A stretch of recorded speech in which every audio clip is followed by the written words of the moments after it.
rugged shores and woodlands of the north, it's history of copper mines and iron ore, the Great Lakes fishery. To the farmlands of the southern counties we'll look around, my friend, at all that waits the sportsman in the state of Michigan. And sometimes when the moon brings out the diamonds in the snow, and the stillness of the forest lies encased in Arctic cold, the wind might whisper through the trees, listen if you can, it tells you all the beauty in the state of Michigan. Hi there, come on in. It's Thursday night, April 8th, 2004. Last week, Zachary presented his second recipe, one for perch sandwiches. The response has been great to this segment that he's bringing back. He'll demonstrate a new recipe every other week. Now, next week, he'll prepare steelhead fillets and incorporate an entertaining episode of a youngster catching a steelhead at Tippy Dam. That's next week. Tonight, we have a hunting tale that features a guy who I think may be the outdoors answer to Martha Stewart. And we have a lot more. Stay tuned. I'm Fred Trost with a show of news and information for the practical sportsman.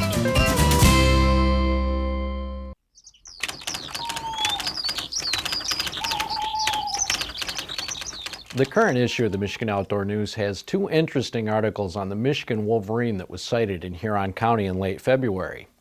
On page 4, correspondent Linda Gallagher reports that the Wolverine is apparently still on the loose in Huron County, although nobody knows where it came from.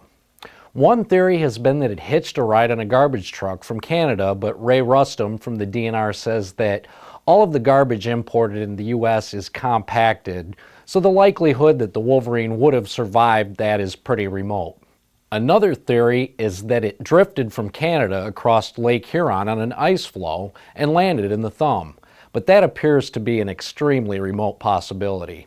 Then there's the theory that it escaped or was released from captivity. The DNR says it isn't aware of any captive wolverines in Michigan, although in years past, wolverines have been in several Michigan zoos. Regarding the captive wolverine theory, Rustum says, it's not unheard of. A few years ago, a wolverine was displayed at MUCC's Outdoorama, and the DNR has received inquiries from people trying to purchase wolverines. But all we really know now is that at least one wolverine is on the loose in Michigan. Editor Bill Parker's column on page 3 sheds a different light on the wolverine. Some people criticized the Michigan Outdoor News for running an article that seemed to promote the unethical practice of running the wolverine with hounds, and ask why the DNR didn't write tickets to the coyote hunters who chased it. Bill Parker responds, if a CO would have arrived on the scene and started issuing tickets, instead of a biologist taking pictures, it not only would have driven deeper the stake of discontent between sportsmen and the state's Game and Fish Agency, but it would have ensured that no one would contact the DNR in the future if anything unusual was encountered in the wild. Plus, from the legal standpoint, that wolverine was not protected when it was treed. The DNR removed wolverines from the state's endangered species list several years ago because there has never been a confirmed report of a wolverine in the state. The day after this sighting, the wolverine was put back on the list as a protected species. But regarding the ethical question of chasing the wolverine with hounds, well, Bill Parker sums it up this way. I believe curiosity, not bad judgment, drove the houndsmen to pursue the wolverine. Had they called off the chase, the presence of wolverines in Michigan would still be considered along the lines of a Bigfoot sighting. At least we know for sure that there is, for now, at least one wolverine in the state.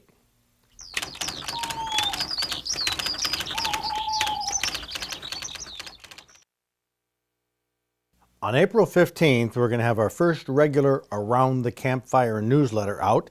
And starting the 15th, we'll be publishing 8 issues a year. That's one every 6 weeks. There'll be no advertising in the newsletter. It'll contain the recipes that Zachary is doing on the show. And one of the key functions of the newsletter will be the practical philosophy that I'll be explaining in an ongoing series of essays. In a nutshell, this philosophy is based on attitudes that allow more people to have more fun outdoors. I mean, I am totally against dictating the tactics and the goals that everybody should follow outdoors. My philosophy is live and let live. You should be able to enjoy the ways you like to hunt and fish as long as you're legal and it doesn't harm anybody else in the process.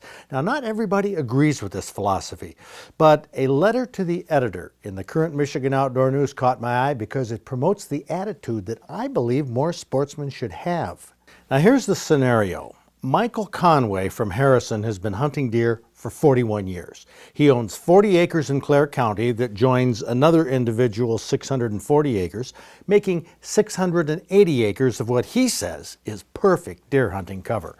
But he's troubled by the mandatory quality deer management regulations that have been imposed on all landowners in Clare County for the past 5 years. Here's what he says. The problem with QDM and its mandatory taking of bucks, limited to 3 points on a side, is that the genetically challenged deer are not being culled from the herd and are being allowed to breed the does, creating more inferior bucks. Now that we have killed off the prime bucks, per the QDM guidelines, the small racks are what we're seeing. Now, Michael isn't talking philosophical attitudes here. He's just using logic to explain what he sees. And he goes on to say, if today's farmer was told that each year he had to kill off the prize bull and allow the inferior bulls to breed, he would ultimately end up with an inferior herd. That's exactly what has happened in our woods. And this is what quite a few people have observed after 5 years of the QDM regulations, which brings us to the philosophical question. Should the regulations restrict everybody, or should they allow individuals to set their own goals and make their own choices? Well, here's what Michael says about that. The Hunting Digest that we all get when we purchase our license each year states that the DNR is in favor of the voluntary implementation of QDM practices. Please allow us to go back to these voluntary practices rather than the mandatory ones now forced on us so that we can put scientific management back in our herd. Now, Michael Conway has stated the practical philosophy applied to deer hunting on the QDM side. They look at the deer antlers and say that everybody has to let them go, let them grow. Now, the practical philosophy, on the other hand, looks at various reasons why hunters enjoy hunting, and we say, live and let live.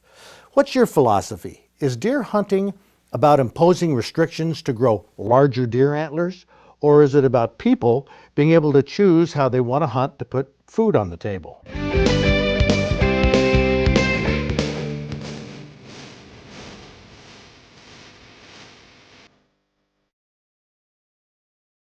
To figure out the name of this week's featured county, it helps to know American history.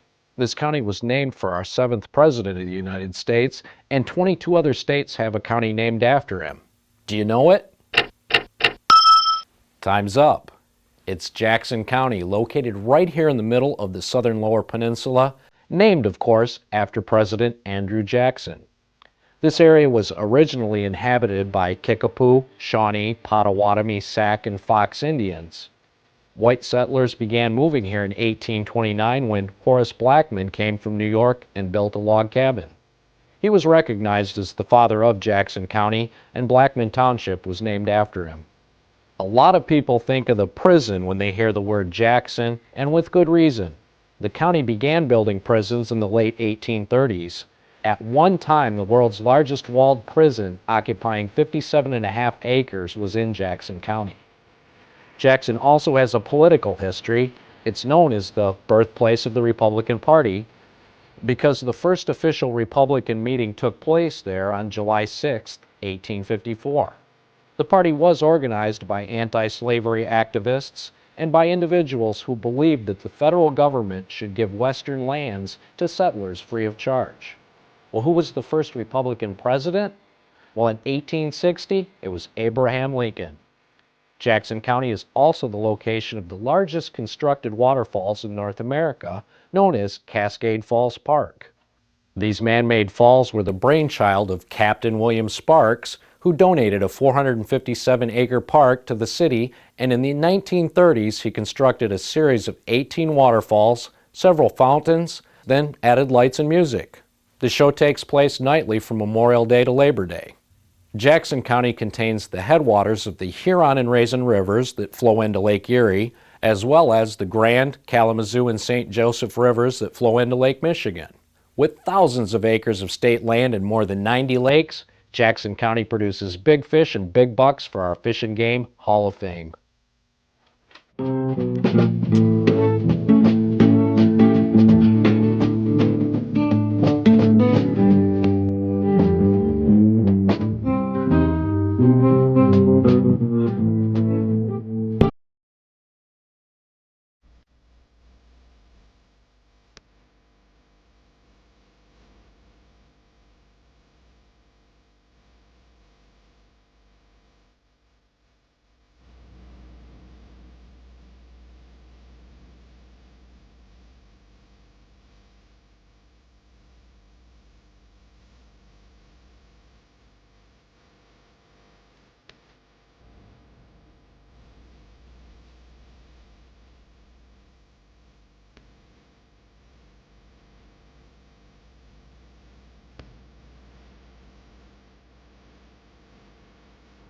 If you enjoyed this week's county, tune in next time because we'll be featuring Bay County.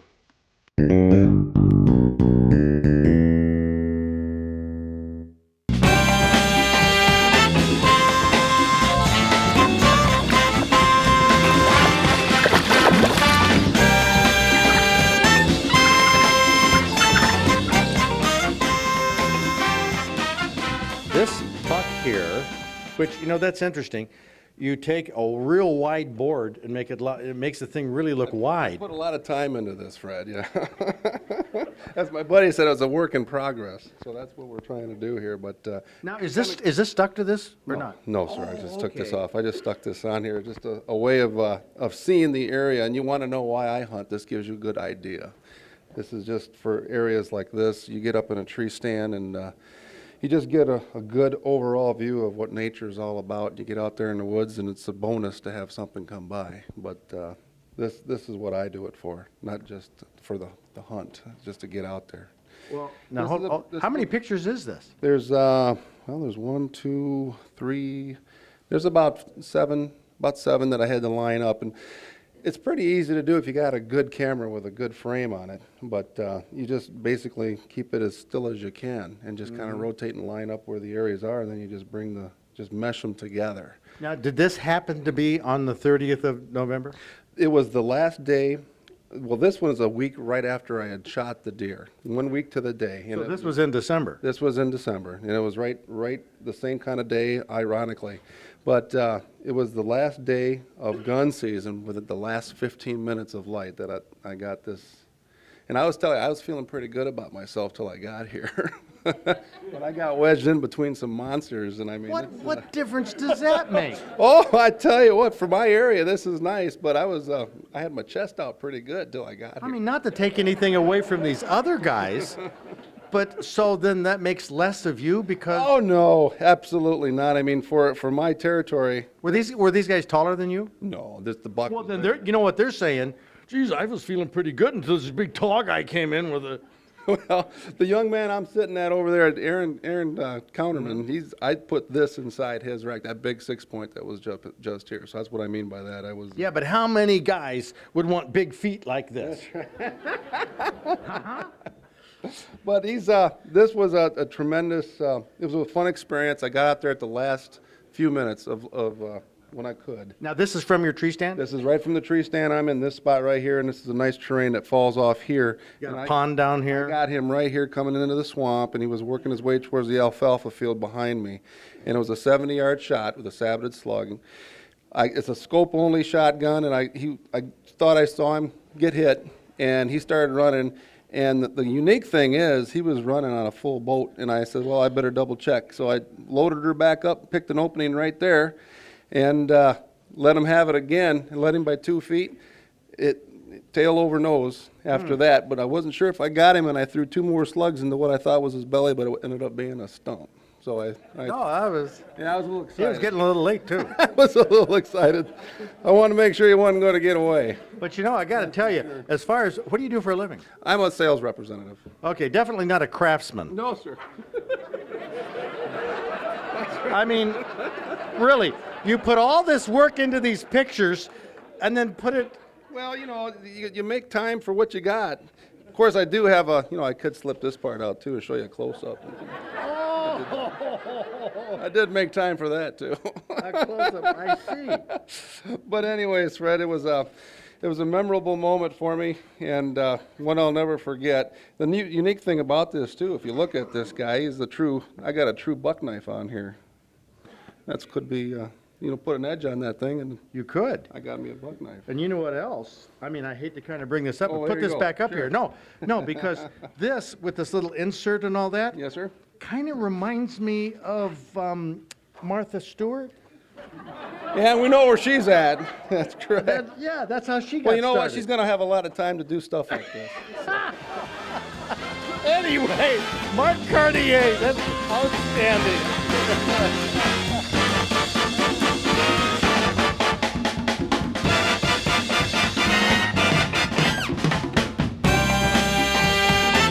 Matthew Roberts from Chesterfield got a walleye out of Lake St. Clair. It was 11 pounds, 2 ounces. St. Clair River. Oh, St. Clair River, that's right. At the end of May, of course, that's the time to fish the river. Yep. Fishing with your son? No, a buddy took me out to learn how to catch the walleye so I could take him out. So I looked like I knew what I was doing, and we brought this in. Wow, that's a dandy. What do you like about walleye fishing? It's the excitement. What we do is whipping, and we do it at night. So Whipping? yeah, and it's a short pole, and you put a Rapella and a pencil plug on there. And this it was a blue and chrome pencil plug. So So what does whipping mean? I mean, you pull the pole back, the sinker comes up, and then you just let the line back down without giving it any slack. And then once it hits again, then you bring it back up, and the walleye hit on the upstroke. Oh, they do on the upstroke. Yeah. I'll be darned. So now you have that technique down. So this is your son, who's This is my son Dakota. Dakota. Check out the. See, I was trying today to do my hair like that, and I just couldn't get in the front part. Now that is kind of a new style. Yeah. Well, I got bad news for you. When I was a kid, they did that too. But it's coming back. That's pretty neat. Yes, it is. Yeah, I'll have to have 2 transplants before I can get there. But that's great. Matthew Roberts, hey, thanks for the lesson on the whipping.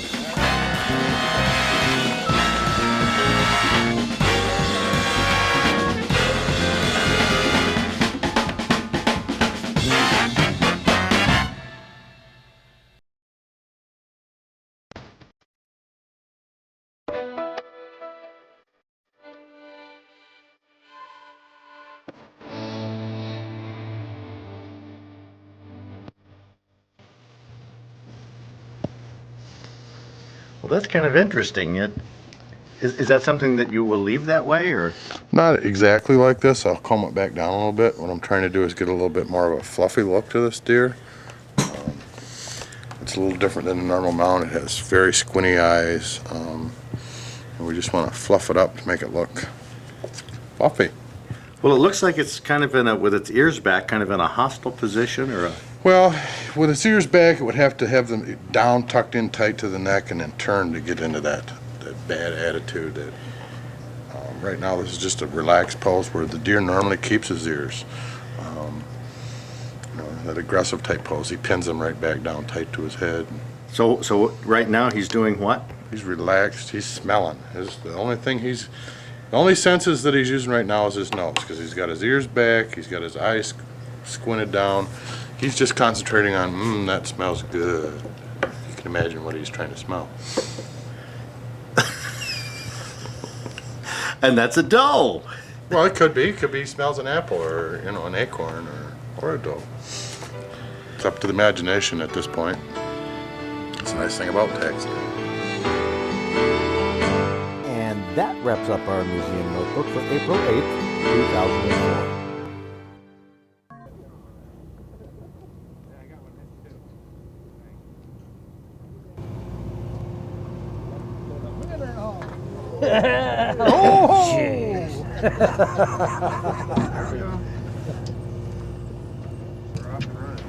He's hooked up as a dandy. Oh, Johnny. Oh, yes. Look at the color. How's that? Jeez. Beauty like them fish. brookies. Yeah. Oh, he took it down.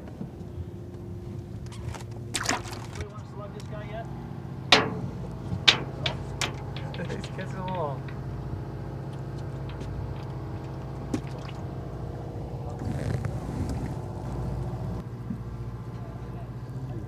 Nice one. Snagged him right in the face. Yeah.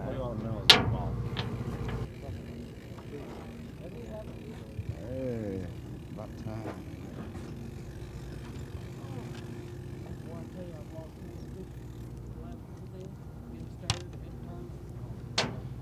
You got first one in 3 hours.